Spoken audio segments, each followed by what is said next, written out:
Welcome students in civics class chapter 4 कानूनों की समझ। आज हम चैप्टर 4 कानून की समझ के पढ़ेंगे। आप सभी जानते हैं कि कानून क्या होता है। लास्ट चैप्टर में आपने पढ़ा था कि देश का कानून संसद बनाती है। बच्चों, कानून क्यों बनाया जाता है? किसी भी व्यवस्था को सुचारू रूप से चलाने के लिए कानून बनाया जाता है, फिर चाहे वह विद्यालय हो, घर हो या फिर देश।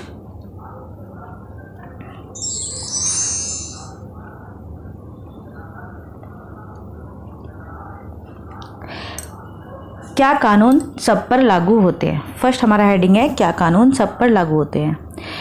अब टॉपिक यह है कि क्या कानून सभी पर लागू होते हैं? यस, हाँ, कानून सभी पर लागू होते हैं, चाहे वह किसी भी धर्म जाति का हो। स्वतंत्र भारत में सभी लोग कानून की नज़र में बराबर का अधिकार रखते हैं, चाहे वह कोई मंत्री हो या फिर एक सामान्य व्यक्ति। किसी भी अपराध या कानून के उल्लंघन की एक निश्चित सजा होती है। प्राचीन काल में असंख्य स्थानीय कानून थे। अक्सर एक जैसे मामलों में कई तरह के स्थानीय कानून लागू होते थे। बहुत सारे लोग यह मानते हैं कि हमारे देश में कानून की शुरुआत अंग्रेजों ने की थी। 1870 का राजद्रोह एक्ट अंग्रेजी शासन की मनमानी की मिसाल था। इसके मुताबिक अगर कोई ब्रिटिश सरकार की आलोचना करता था तो बिना मुकदमा चलाए उस व्यक्ति को गिरफ्तार किया जा सकता था। ये अंग्रेजों के समय में था कि अगर हमारे यहाँ से कोई भी व्यक्ति अगर क्या करता था, उसकी आलोचना करता था, उसके बारे में गलत शब्द बोलता था कि भाई ये चीज़ गलत की है या ये गलत अच्छा नहीं किया है, तो उसको गिरफ्तार किया जा सकता था बिना किसी मुकदमा चलाए या बिना किसी वारंट के। भारतीय राष्ट्रवादी अंग्रेजों द्वारा सत्ता के इस मनमाने इस्तेमाल का विरोध करने लगे। वे कानून को उससे अलग ऐसी व्यवस्था के रूप में देखना चाहते थे जो न्याय के आधार पर आधारित हो।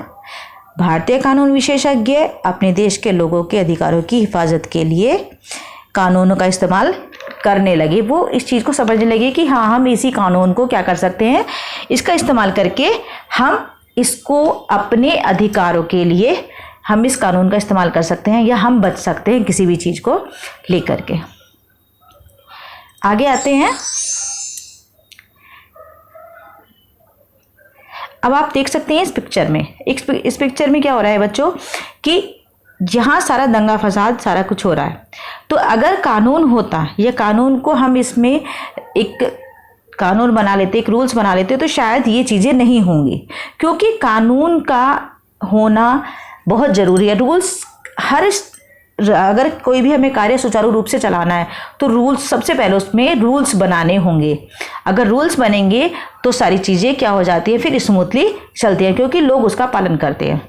और एक चीज़ और कहूँ, इसमें ज़रूर कहना चाहूँगी मैं कि एक हमारे यहाँ कहावत है कि भय बिन होए न प्रीत, कि भय का होना, किसी भी प्रेम को सफल बनाने के लिए भय का होना ज़रूरी है। तो वो रूल्स को भी अगर फॉलो कराना होता है तो वहाँ पर भी एक डर का होना जरूरी है। इसीलिए कानून को लागू करने के लिए क्या होता है, उसके पीछे जैसे पुलिस की एक जो कहना चाहिए कि पुलिस का दबाव होता है। पुलिस उस कानून को लागू कराने में क्या करती है, हमारी मदद करती है।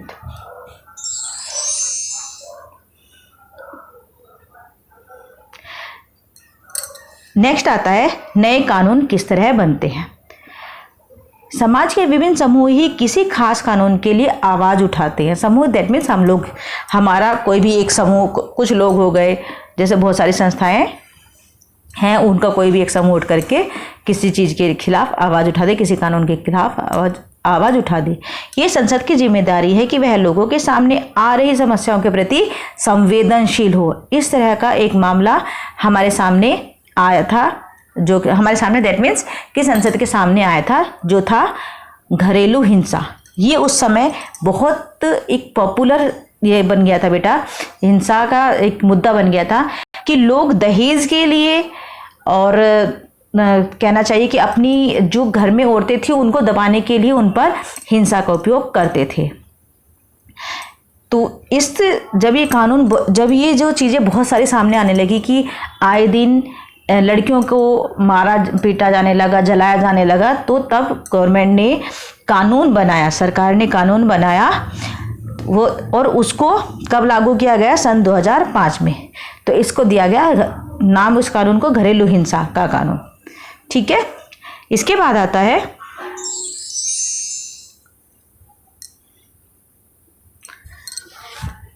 ये, आप पिक्चर के थ्रू भी यहाँ पर देख सकते हैं। इस पिक्चर में देखिए, इसमें दिया हुआ भी है बराबरी के, थोड़ा जूम कर लेते हैं, बराबरी के रिश्ते हिंसा से मुक्त।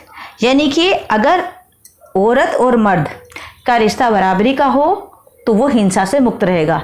कैसे मुक्त रहेगा? आज आप देख सकते हैं अपने समाज में, आप अपने आसपास, अपने घर में भी देख सकते हैं कि आज औरतों की स्थिति पहले से बहुत अच्छी है।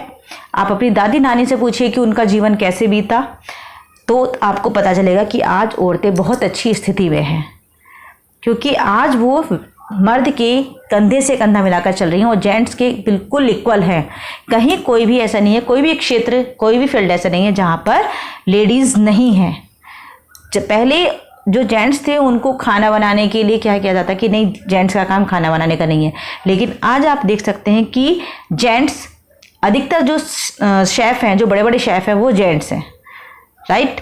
और ऐसे ही आप लेडीज़ के लिए देख सकते हैं कि लेडीज़ जो है वो आगे की तरफ बढ़ चुकी हैं बहुत। लेडीज़ आगे की तरफ बढ़ना, दैट मीन्स कि कोई भी क्षेत्र, कोई भी फील्ड ऐसा नहीं है जहाँ पर लेडीज़ वर्क नहीं कर रही हो। चाहे आप देश चलाने से लेकर के एरोप्लेन चलाने तक देख सकते हैं, और जो हमारा नॉर्मल एक घर चलाना है वहाँ देख सकते हैं। तो हर फील्ड में लेडीज़ विराजमान है। नेक्स्ट आता है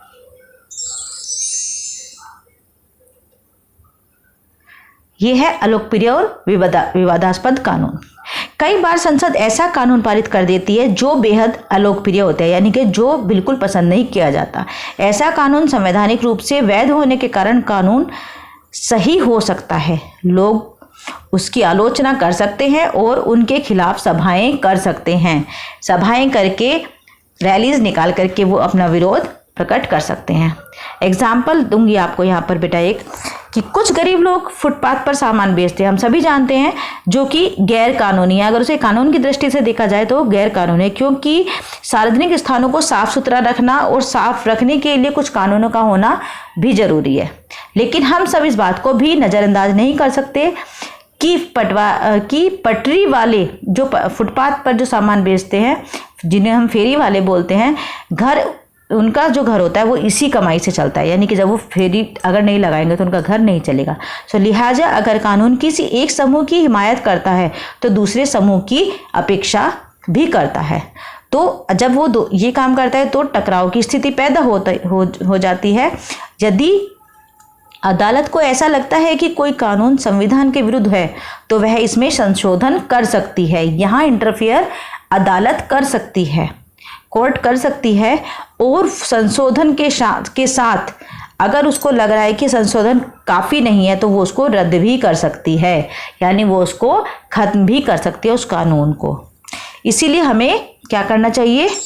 कानूनों का पालन करना चाहिए अगर हमें अपने देश को सुचारू रूप से चलाना है, तो जिससे देश की कानून व्यवस्था सुचारू रूप से चल सके। एक्चुअली कानून व्यवस्था सुचारू रूप से किसके थ्रू चलेगी? जब हम उस चीज़ को समझेंगे, राइट। अगर हम अपने देश की कानून व्यवस्था को बनाए रखने में देश का साथ नहीं देंगे, गवर्नमेंट का साथ नहीं देंगे, तो क्या होगी? हमेशा टकराव की स्थिति पैदा होती रहेगी। इसीलिए हमें देश के कानून का जो देश में लागू हुआ है उसको क्या मानना चाहिए और उसका पालन करना चाहिए। आप इस फोटो में भी देख सकते हैं कि यहाँ पर देखिए ये रैली निकाल रहे हैं। तो रैली निकालना भी एक हमारे लिए हमारा एक राइट है। ये आप कह सकते हैं कि ये हमारा एक राइट है। ओके बेटा, goodbye, have a nice day. Chapter यहाँ पर आपका फिनिश हो गया।